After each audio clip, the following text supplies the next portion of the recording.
You don't have a reservation. And this is not the right place for you. Leave this place now before I call the security. Please, just listen to me. I won't tell you again. Get out! Fine, I'm leaving. It's harder. This is ridiculous. Out, now. They threw him out of his own hotel. He didn't fight back. He didn't say a word. He just looked at the woman who did it and said, "Tomorrow, I'll show you who I really am." She laughed. She shouldn't have. The Hargrove Grand stood at the corner of 5th and Monroe in downtown Chicago. 42 floors of steel and glass. A building that didn't just cost money, it announced money. The kind of place where the revolving door alone cost more than most people's cars. Black SUVs lined the front entrance that morning. Valets moved fast. Doormen stood straight. Inside, the chandeliers threw gold light across marble floors, and the whole lobby smelled like fresh flowers and expensive cologne. People moved through it like they belonged there.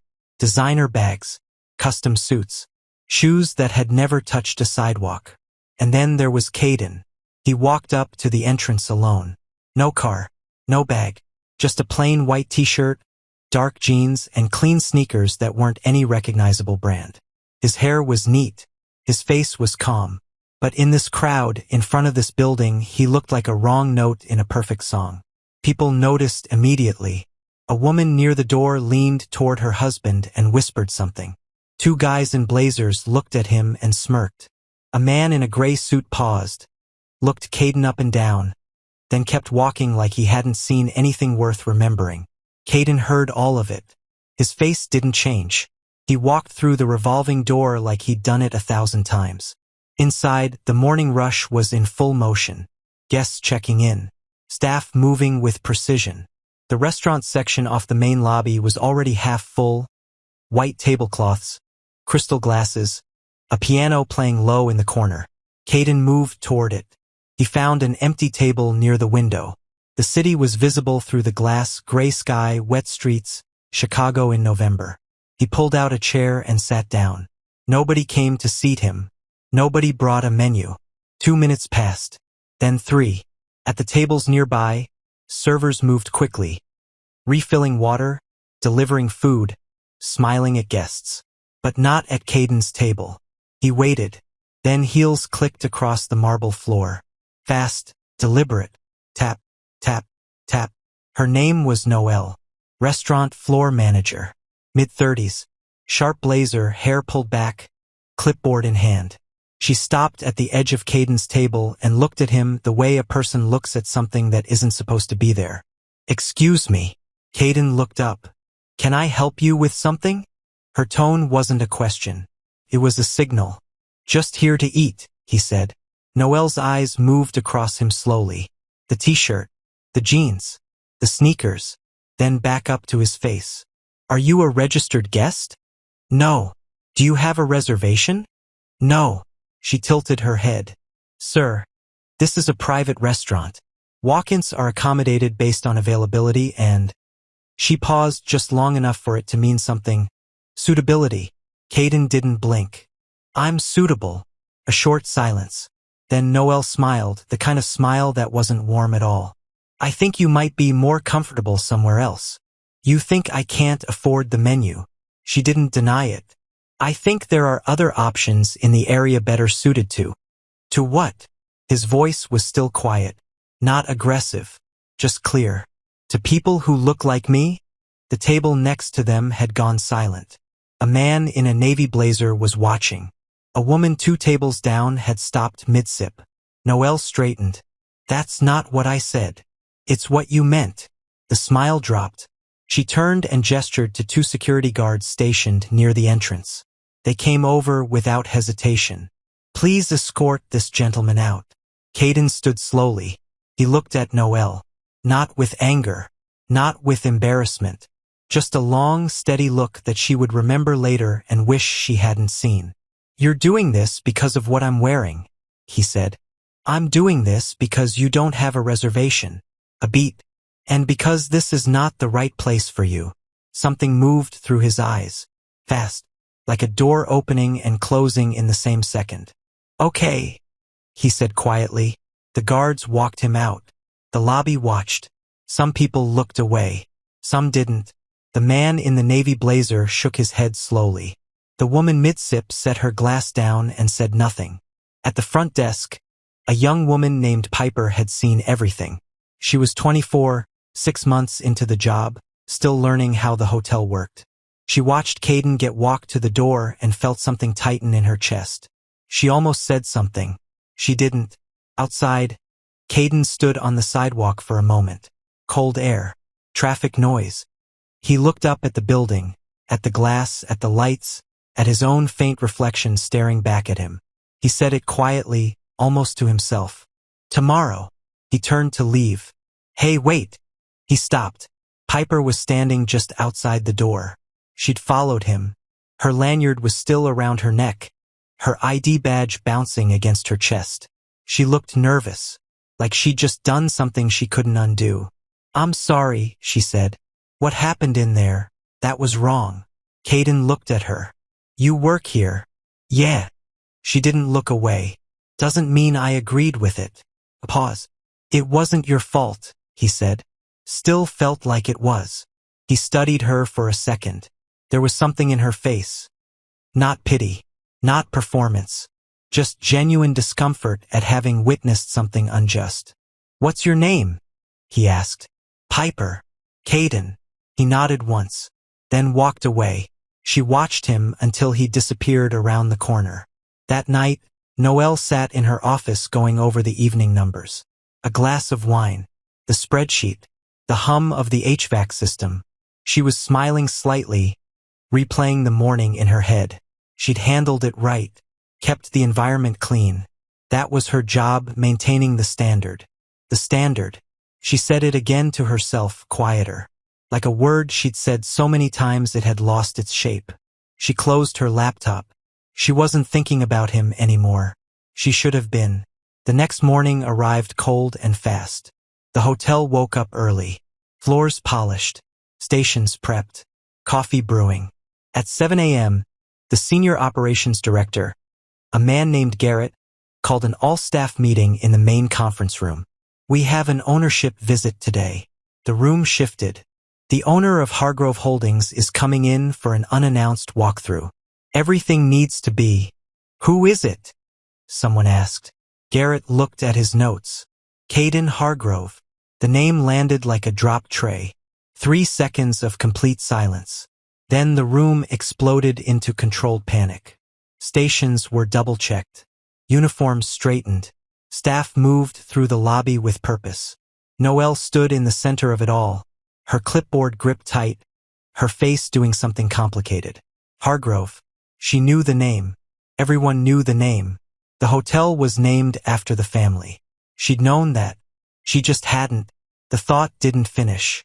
At 8:47 a.m., a black car pulled up to the front entrance. The driver stepped out and opened the rear door. Caden Hargrove stepped onto the sidewalk. Black coat, fitted slacks, watch on his wrist that the head doorman immediately recognized. Same face, same calm eyes, completely different context. The front doors opened. Garrett was already there. Mr. Hargrove. Welcome back, sir. Caden nodded. He walked through the lobby slowly, taking everything in. At the restaurant entrance, he stopped. Noelle was standing 20 feet away. She saw him.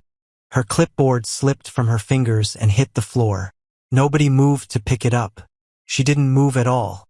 She just stood there, and her face went through 5 different expressions in about 2 seconds. Recognition, confusion, understanding, dread, and finally something that looked like the floor opening beneath her. Piper, standing at the front desk, watched Noelle's face fall and felt the air change in the room. Caden walked toward Noelle. He stopped in front of her. The lobby was quiet now. Not the normal quiet of a functioning hotel, the held breath quiet of people who know something is about to happen. Good morning, Caden said. Noelle's mouth opened. Nothing came out. He tilted his head slightly. I believe you said I wasn't suited for this place. Her eyes dropped to the floor. Look at me, he said. Not loud, not cruel, just direct. She looked up. Do you want to explain to the staff what happened yesterday? Or should I? The silence stretched. Noelle's throat worked. I made a mistake, she said. Her voice was barely there. You made a judgment, Caden said, based on what I was wearing. And when I told you that directly, you had me removed. Noelle's hands were shaking. Sir, did you do that to me specifically? Or is that how you treat anyone who walks in here who doesn't look wealthy enough? No answer. He waited. I don't know, she finally said. And somehow that was worse than a lie. Caden turned to the staff who had gathered in a loose semicircle around them. Garrett, 3 servers, 2 front desk agents, a kitchen manager, all watching. Whoever you are, whoever walks through that door, he said it to all of them. They get treated the same. I don't care what they're wearing. I don't care what car they came in. I don't care if they came in on foot. He paused. That's not just policy. That's the reason this place exists. No one spoke. He looked back at Noelle. You've been managing this floor for 3 years. Yes, sir. And in 3 years, you turned what should be the best part of someone's morning into the worst part of mine. Noelle closed her eyes. One tear moved down her cheek.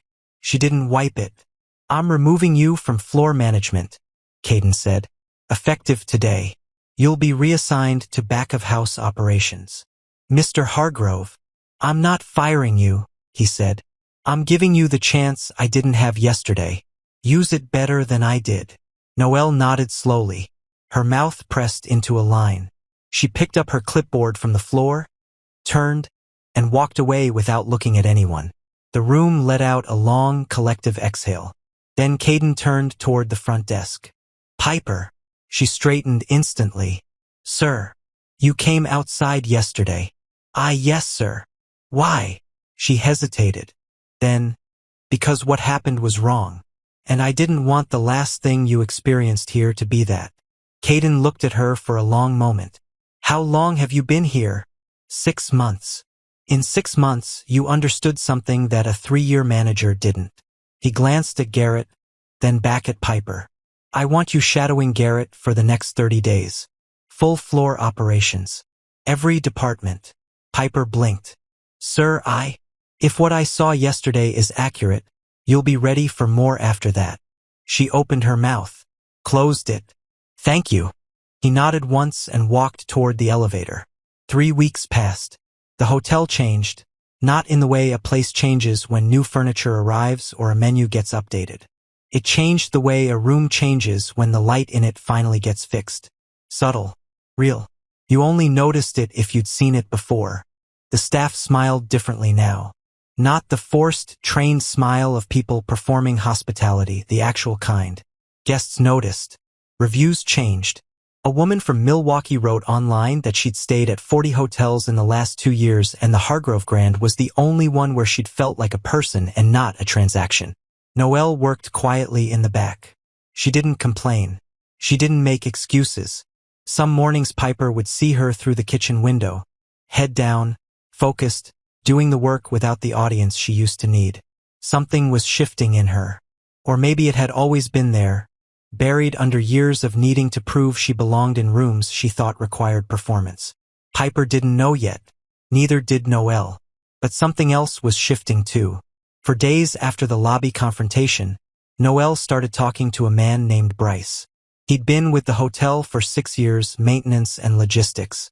He knew every system in the building. He also knew how to stay off people's radar. Noelle found him in the break room at 11 p.m.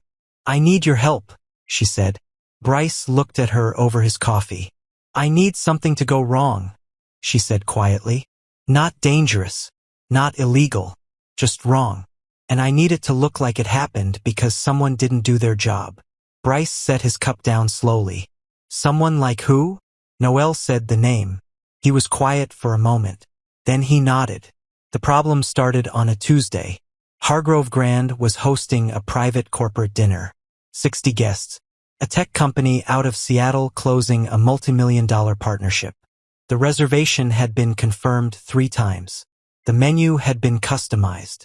The table arrangements had been signed off. Piper had overseen everything personally. She'd checked the kitchen twice that morning, confirmed the dietary requests, walked the dining room floor at 4 p.m. and again at 6.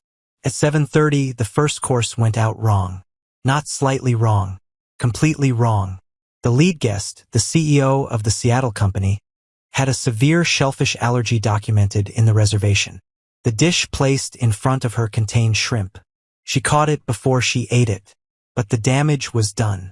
Her expression when she looked up at Piper said everything. Piper went cold. "I'm so sorry. I'll fix this immediately. Please don't." "I confirmed this reservation 3 times," the woman said. Her voice was controlled, but her hands weren't. 3 times. The table had gone silent. Piper went to the kitchen. She checked the order ticket. It showed the correct dish, no shellfish. She checked the prep sheet. Correct. She asked the line cook who'd plated it. He looked at the ticket in his hand and then at the one she was holding. 2 different tickets. Same table number. Different meals. Someone had printed a second ticket. Piper didn't have time to figure out how. She went back, fixed the order, personally carried the replacement dish, apologized with every word she knew, and somehow, barely, kept the evening together. The CEO left without commenting on the incident publicly. But she also left without signing the partnership agreement. Caden called Piper to his office that night. The room was quiet, minimal. A desk, 2 chairs, a view of the city through floor-to-ceiling glass. He didn't sit down. He stood at the window with his back to her. "Tell me what happened." She told him everything. The timeline, the tickets, the discrepancy she couldn't explain. He turned around. "Did you check the reservation system yourself this morning?" "Yes." "And everything was correct." "Everything was correct." He looked at her for a long moment. Not angry, not accusing, thinking. "Okay," he said. She waited for more. He just said, "Go home. Come back tomorrow." She left. In the elevator, her hands were shaking. In the lobby, she passed Noelle, who was finishing a late shift, head down, walking toward the service exit. They made eye contact for half a second. Noelle looked away first. The second incident happened 5 days later. A guest on the 14th floor reported jewelry missing from her room. A bracelet worth close to $8,000. The guest was connected. Her husband was a city council member. Within an hour, the story had moved from a room complaint to a potential police report. Piper was on floor management that week. The room fell under her oversight. Caden brought in a security consultant to pull CCTV. The footage showed a woman entering the room during the turn-down window. Face angled down, away from the camera. The angle was bad. The resolution was worse. But the security consultant zoomed in anyway. There, on the woman's left wrist, a bracelet. Thin chain. Small silver charm shaped like a star. Piper watched the screen and felt her stomach drop. She'd seen that bracelet before. She turned and looked at the doorway. Noelle was standing just outside it.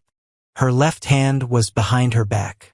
The meeting happened in the same conference room where Garrett had announced Caden's visit 3 weeks earlier. Full staff wasn't present this time. Just the core group. Garrett, the head of security, Piper, and Noelle. Caden sat at the head of the table. He placed a printed still from the CCTV footage in the center. The zoomed image, the wrist, the bracelet.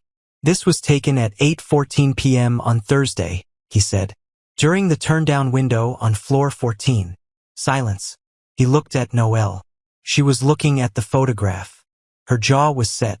Her hands were flat on the table. "The bracelet in the image," Caden said, "has a specific charm. Star-shaped. Sterling silver. I've seen it on one person in this building." Nobody breathed. "Noelle," he said. She looked up. "Do you want to tell me what's on your wrist right now?" She didn't move for 3 full seconds.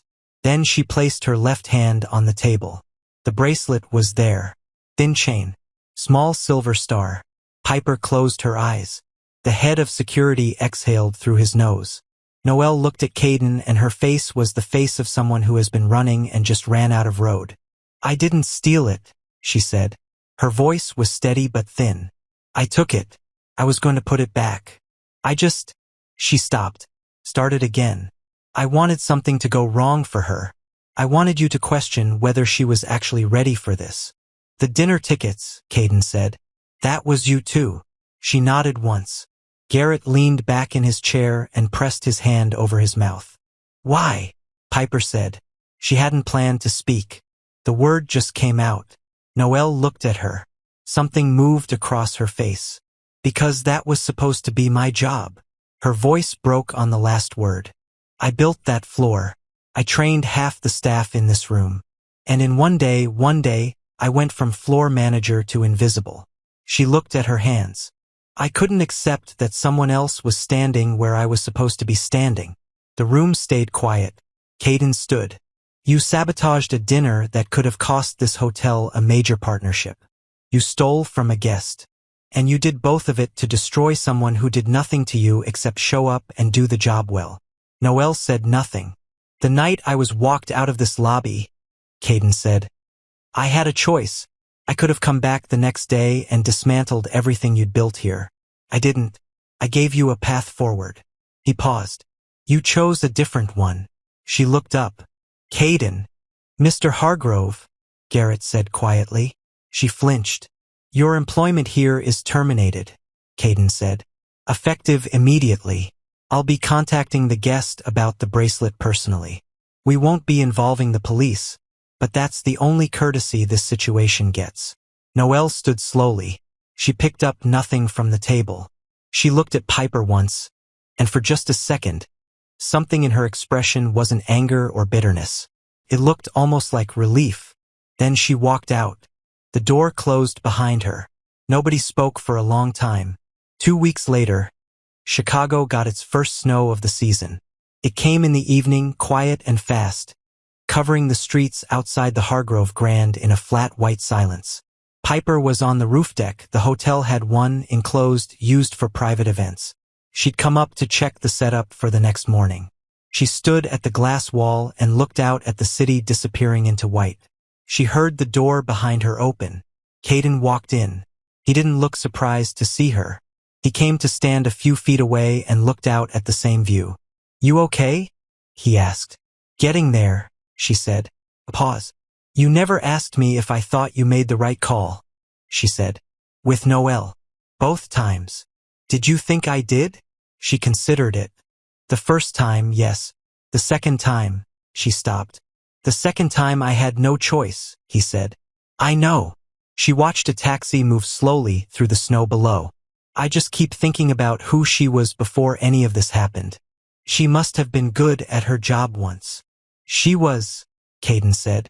That's what made it worse. Silence. Then he said, You know what I keep thinking about? What? The fact that you came outside. He turned to look at her.